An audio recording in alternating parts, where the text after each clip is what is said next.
Bon, c'est un article dans la presse, là, on se demande pourquoi il faut payer 2 fois des taxes sur des produits et produits d'occasion.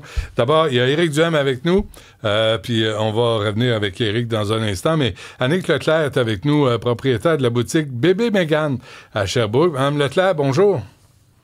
Salut! Merci d'être avec nous. Je trouvais ça intéressant, l'entrevue que vous avez accordée, parce que la réalité sur le terrain, c'est que vous expliquez-nous, c'est quoi votre boutique de vêtements d'occasion? Dans le fond, nous, là, on est une boutique qui offre des vêtements là, seconde main en excellent état pour une fraction du prix des magasins de neuf. Donc, ça permet là, aux familles là, d'équiper leurs enfants là, à des coûts pas mal moindres que dans les grands magasins. OK. Puis quand vous achetez les vêtements seconde main, vous les achetez quoi sur Marketplace un peu partout, au privé? Non, c'est vraiment nous qui tourne. C'est nos clientes qui nous apportent les vêtements de leurs enfants qui font plus, puis qui repartent avec des vêtements là, plus grands. OK. Puis quand vous les vendez, vous, Mme Leclerc, vous devez payer faire payer la TPS-TVQ. Oui. Donc, les gens paient la taxe sur chaque vêtement là, vendu usagé. Même quand ils nous le rapportent, qu'on le rachète et qu'on le revend, ce qui peut arriver, là, on peut revendre le même vêtement là, 8-10 fois là, par année sur tous les vêtements qui sont plus petits. Là. Donc, le même vêtement on peut charger en taxe au bout de l'année plus que la valeur du vêtement elle-même. Sacrément, le gouvernement fait plus d'argent que vous, Mme Leclerc. Eh boy, c'est toi qui fais de l'argent avec ça. Là. Ça n'a pas de sens. Non, mais vous tenez votre commerce, vous travaillez, puis à chaque fois vous vendez, vous revendez, vous faites un petit peu de profit, mais le gouvernement a des revenus assurés à chaque fois. Oui. Ça vous met dans quel état d'esprit, ça? Y a-tu des fois où vous dites, hey, fuck la TPS-TVQ?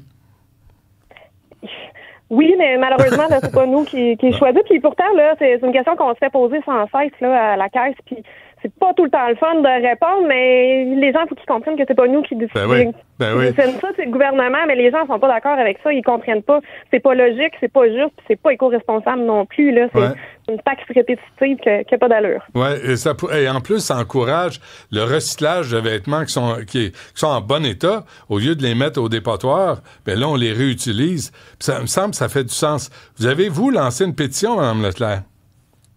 Oui, dans le fond, elle est en ligne là, depuis environ une semaine. Là, donc, elle commence à faire le tour des réseaux sociaux. Puis avec les médias, là, aujourd'hui, là, on a eu une conférence de presse ce matin. J'ai espoir là, qu'elle circule encore plus pour aller chercher plus de signatures. Mais au moins, le message s'est rendu clairement ce matin avec tous les médias. Oui, vous avez l'appui de Mme Labrie là-dedans? Oui, elle était justement à la boutique ce matin là, pour appuyer tout ça. Là. Ouais, elle a-tu acheté quelque chose ou? Non. Québec solidaire sont tellement cheap. C'est tellement cheap. Là, ce que j'ai, moi, c'est 805 signatures à cette pétition pour abolir, finalement, la surtaxe, les taxes à répétition sur le même produit. Oui, on est rendu à 800. Je vais t'avouer que je visais peut-être plus haut que ça, mais tu sais, j'ai encore espoir. Là, la pétition est encore là jusqu'à fin janvier, donc j'ai vraiment courage là, qu'elle augmente, surtout là, si le mot se passe là, comme en ce moment à radio. Là, ça donne un bon coup de main là, pour mettre les gens au courant. Bien, certain, on est là pour aider, Mme Leclerc, vous savez. Là. Alors, vous allez sur le site de la SNAT, là, l'Assemblée nationale, puis c'est la pétition 11-773 pour vous appuyer dans vos démarches. Mais ça doit être frustrant de voir ça quand même, même si vous, avez-vous des frais quand vous utilisez ça, la TPS-TVQ? Non, dans le fond, pour nous, ça change rien. Parce que la taxe qu'on perçoit aux clients, il faut la redonner au gouvernement. Donc, ça m'en donne pas plus, ça m'en donne pas moins. Je pense que c'est juste une question de logique. On fait ça pour les familles du Québec. Mais ça vous fait travailler davantage. Là, pour l'économie, l'environnement. Puis, dans le fond, qu'est-ce qu'il faut comprendre, là, c'est que contrairement à un vêtement d'adulte, le garde-robe des enfants, là, surtout les petits, là, c'est pas un luxe, c'est une nécessité, c'est pas un choix. Les enfants grandissent à chaque saison, il faut les rhabiller. Donc, c'est 4 fois par année. Après ça, ben c'est ça. Je pense qu'avec le coût de la vie là, qui n'arrête pas d'augmenter, c'est le temps là, qu'on appuie un peu puis qu'on allège le fardeau, le financier des familles là, au Québec. Mais allez-y avec votre infopub de votre boutique Bébé Mégane. Ne gênez-vous pas. C'est à Sherbrooke. Mais sincèrement, vous, ça vous fait travailler davantage. J'imagine que vous devez remplir les rapports TPS, TVQ à chaque fois. Oui, c'est ça. Ben là, des fois, c'est compliqué, là. Fait que moi, j'ai une comptable pour m'arranger avec ça parce que c'est au-dessus de mes connaissances, là, mais oui. Là, vous payez la comptable pour satisfaire le gouvernement qui n'a jamais assez de taxes. Annick Leclerc, propriétaire de la boutique Bébé Mégane, c'est à Sherbrooke. Sur quelle rue à Sherbrooke? Allez-y, on va vous plugger ça comme du monde. On est au 47-56 Boulevard Bourque, là, juste à côté du Pro Gym à Rock-Forest. Parfait, c'est noté. Bonne chance, Mme Leclerc, on va suivre ça.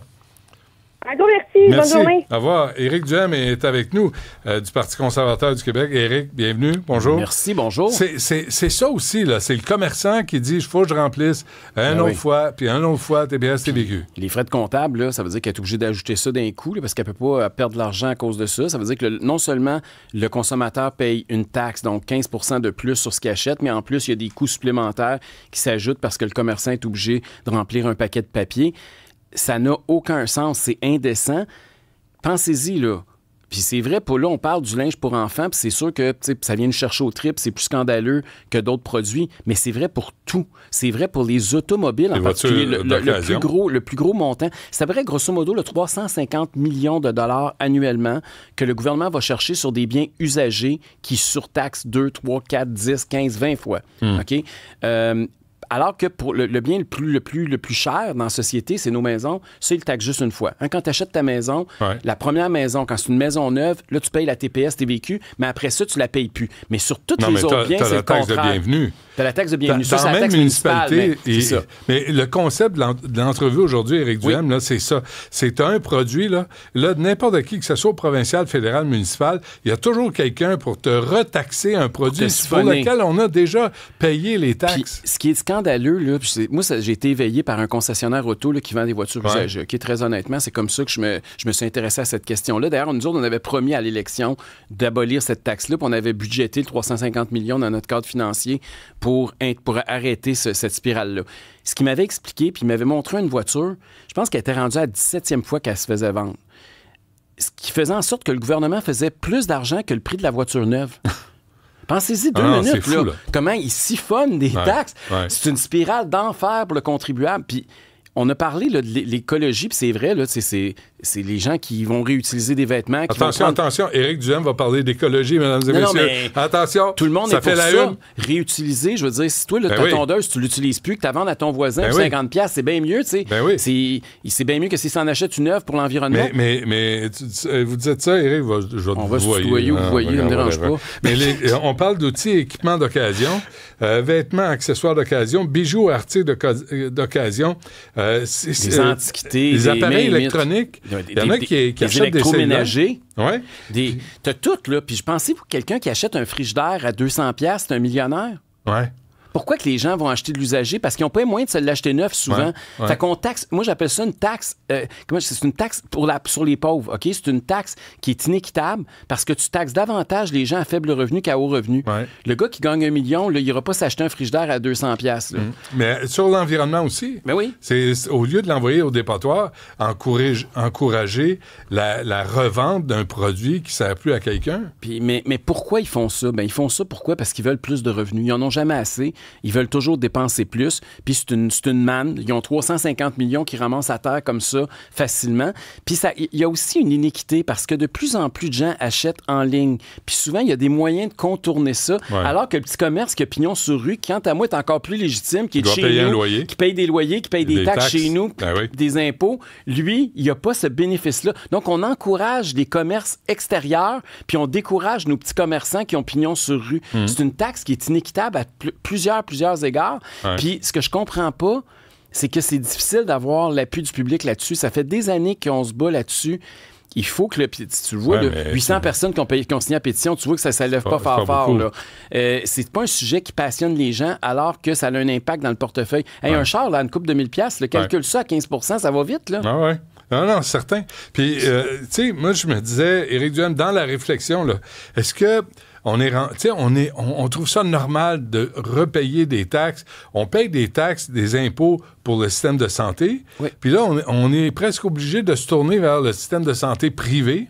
D'après moi, c'est une autre taxe sur le même maudit produit qu'on n'obtient pas. Lui, on ne l'a pas. On le paye puis on ne l'a pas. C'est parce que les services publics sont rendus dans un état tellement épouvantable que les gens choisissent d'aller dans le privé. Même chose en éducation, même chose. Il y a un paquet de domaines de plus en plus où les gens essayent de contourner l'État parce que les systèmes sont pas efficaces. Fait que si au moins on en avait pour notre argent, on se dirait on est gros dur, le gouvernement, il fait bien ça. Mais malheureusement, au Québec, on le voit là, tous les ans, la qualité des routes s'améliore pas, même si on paye de plus en plus de taxes sur l'essence, parce que c'est des taxes ascenseurs. À tous les ans, le montant de taxes augmente sur le gaz. Au Québec, on en paye plus que partout ailleurs sur le continent. Même chose avec la santé, même chose l'éducation. Vrai ou faux, la TVQ s'applique sur la TPS? Oui, attends, ça dépend. Oui, c'était vrai historiquement, sauf que maintenant, ils ont changé le pourcentage. Fait qu'au lieu d'être 9, c'est 9,75, je pense, plus que ça s'applique. Mais ça revient au même, on s'entend, là. C'est juste qu'ils ont trouvé une passe-passe pour dire non, ça s'applique plus. Mais ce qui s'applique, c'est l'essence. L'essence, il y a 5 ou 6 taxes, OK? Dépendamment d'où vous habitez au Québec. Puis ça, on taxe la taxe. Fait que là, tu as une taxe d'assises de 10 cents du fédéral, tu as une taxe provinciale de 19,2 cents, tu as une taxe sur les transports en commun qui varie d'une municipalité à l'autre. Là, maintenant, on a une taxe carbone qu'on cache puis qu'on ne sait même pas combien qu'on paye. Puis après ça, tu as la TPS puis TVQ qui s'ajoutent sur les 4 taxes. Fait que ce qui fait que quand tu vas remplir ton char, tu remplis plus les poches du gouvernement que ton char. La taxe carbone, là, c'est pas...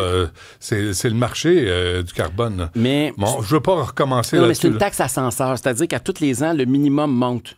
Là, allez-vous parler à Yuri Chassin qui amène ça à l'Assemblée nationale? Oui, je pense qu'on pourrait ça serait une très bonne idée qu'on puisse en débattre, effectivement. As-tu entendu ça? Quoi? Répète-le. C'est important qu'on amène ça à l'Assemblée nationale? Non, avant.